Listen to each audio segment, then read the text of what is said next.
Thank you for welcoming me onto your screens, onto your headphones, depending on how you're watching this. I'm Eddie, and this is The Rollback. Folks, I'm going to talk to you today about the fall of the House of Usher, aka the anti-Wolf of Wall Street. So, the synopsis. The CEO of a pharmaceutical company must come to terms with his past while his children are dying in mysterious and, frankly, brutal ways. This show is brought to us by Mike Flanagan, the guy that made The Haunting of Hill House, Haunting of Bly Manor, Midnight Mass, and The Midnight Club, which unfortunately won't be getting a second season. That said, though, The Fall of the House of Usher is, if that name sounds familiar, it's not just the singer, but also it's one of Edgar Allan Poe's stories. Now, the interesting thing about this is that it's not just The Fall of the House of Usher that really influences this show. It's a lot of his writings, from the wife of the main bad guy, from from Roderick's wife being named Annabelle Lee. That ain't familiar to you. If you're an Edgar Allan Poe fan, you should know. To various symbolisms of ravens, death. Interestingly enough, not the devil, but almost like a malevolent creature that exists outside of space and time that makes deals with powerful people. But people have alleged maybe it's Mother Nature just seeing what happens because she's bored. I don't know. That said, though, this show is frankly fucking brilliant. I don't have enough praise for this.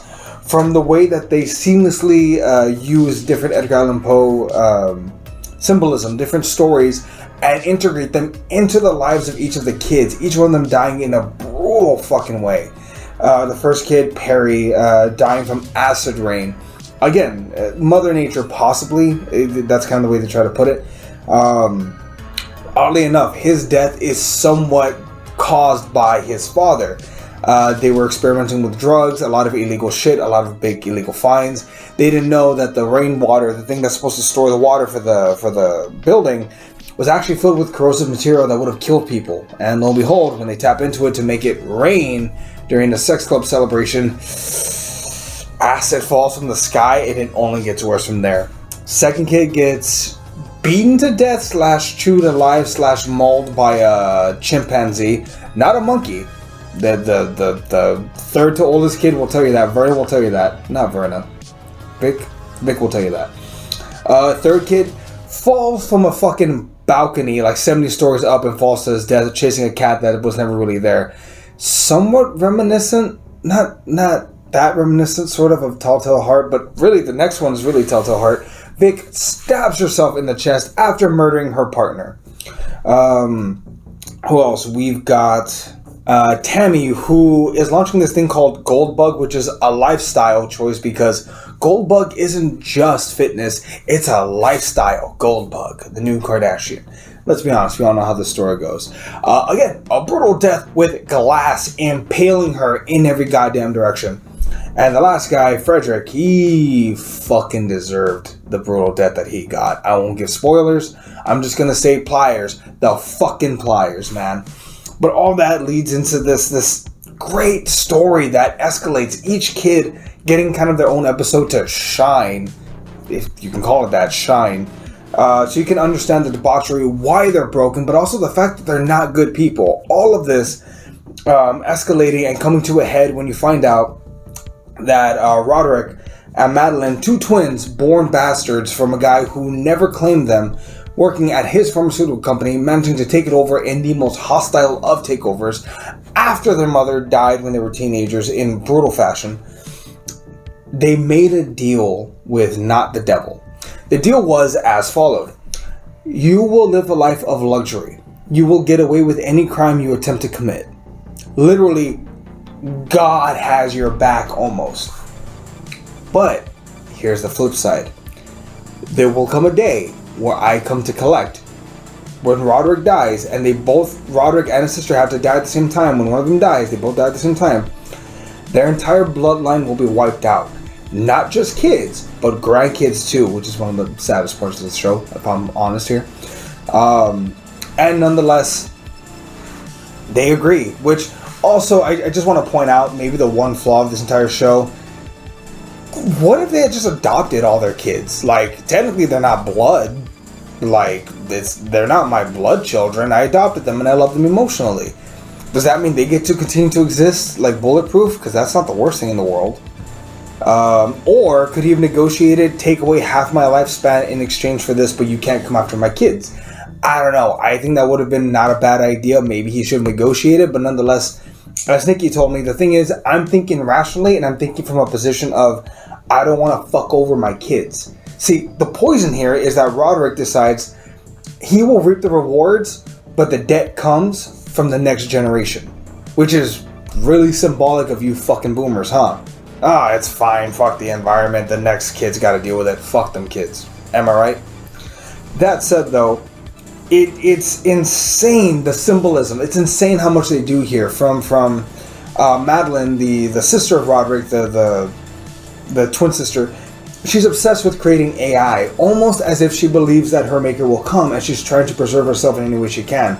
She's known to have this weird obsession with Egyptians and living forever in the show, and it really makes sense when you watch the show through those lenses. Maybe watch it more than once, you'll see. We also have two other standout characters I want to give shoutouts to, one of which being Augie, almost the exact opposite of Roderick, an old friend / old enemy. Friend being not the real word. So, Roderick used Augie to elevate his position into the company. That way, when the head of the company, when CEO went missing, murdered, he would be elevated and fast-tracked to become the new CEO of Fortunato Pharmaceuticals. And with him came Ligadone, a opioid drug who, I don't know if anyone notices that word, an opioid, a very addictive opioid that pharmaceutical companies have very well hidden. Folks, this show has so many goddamn layers. I want to know how long he spent writing it, because frankly, it is sensational. The last episode being maybe a particular highlight, but to be fair, it is the crescendo, so maybe that makes sense. From Roderick mummifying his own sister, telling the story, everything coming to an end, Augie, who never believed in spirits, just wanted his friend to confess, coming to terms with, oh my god, there are demons. On another side, we also have Arthur Pym, played by Luke Skywalker, Mark Hamill, the Joker. He's essentially the family's enforcer, who's like their attorney, but also like does black ops shit. It's insane because at one point, this devil, like, she gives him the chance to off her. He spikes her, wraps her up, waits for someone to come pick up the body. Then she appears, and he's kind of like, huh, I apologize. Almost like he's seen so much of the world that he's not in denial of this supernatural force. He's more like, okay, this is one of those times. I've seen you before. Not necessarily this character, but the wilds. Anyway, that said, she offers him immunity in exchange. She just offers him immunity, and he is strong enough to acquiesce and say, no one's ever had leverage on me in 70 years of life, and I will not give it up now, not this close to the end. I'll play my hand out, and she respects him for it. Fucking bravo, man. Also, real quick before I give my grade and everything, I also want to say, well, one, this show's an A, but also the lemon monologue, that fucking lemon monologue, I loved it. There are so many monologues in this show, but that was probably the best. There's a few, but I think that one might be my favorite. Yeah. Like, this show is so well written with so many great characters. Let me rephrase that. Characters that you want to see dead. I want to be very clear about this. I think one of the reasons why I love this show is the fact that, frankly, I hate rich kids. I hate those second generation little bastards that don't know the value of money, that have had everything handed to them to some sort of degree. I'm not saying there's not a few of you that are good, but for the most part, I hate second generation rich kids. I'm going to hate my kids. JK. Maybe JK. Son, let me know when you watch this in the future. I'll get a good laugh at this. Sorry, Nikki. Anyway, that said, I loved watching this because, I'm not gonna lie, again, I like the brutal deaths. I like the justice that comes with this that seemingly never happens, although in the real world, maybe some justice will be coming up. We will see. Just to be clear, fuck Trump, just saying. Anyway, that said, this show is just outstanding all the way through. You can tell by my energy, I really enjoyed it, and I'll probably be watching it again a second time. If it wasn't for Monarch coming out later on this year, a Godzilla TV show, this might be my show of the year. Maybe even better than Ted Season 3 because god damn, it was satisfying with great writing. Some of the effects were wonky at the very end, but I mean, what do you expect? It's an 8-season show that I'm pretty sure was fucking expensive. But nonetheless, I enjoyed it. What did you think? Go ahead and comment down below. We'd really appreciate it. By the way, I just want to point out something. I like the show so much, I said all my pros without ever looking at my goddamn computer screen. That should say something. Yeah, we'll catch y'all later. We'll see everyone.